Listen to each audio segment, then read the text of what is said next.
Demak, bu narsalar eng ulug' narsalar emas. İnson zotiga bu dunyoda beriladigan eng ulug' narsa bu Alloh taoloning ma'rifati, Alloh taoloni tanish va unga itoatda bo'lish. Tanish va itoatda bo'lishlik. Vallohu indahu ajrun azim. Allohning huzurida buyuk ajr bor.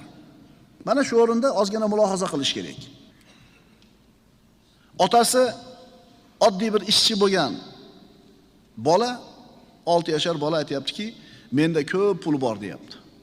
Menda katta pul bor deyapti. Endi mana shu katta pul degan so'zni rivojlangan, taraqqiy topgan katta bir mamlakatning prezidenti aytdi. Iqtisodimizni yana ham rivojlantirgani katta mablag' to'plab qo'ydik dedi. 6 yashar bola ham aytayapti katta mablag' deb. Katta mamlakatning prezidenti ham aytayapti katta mablag' deb.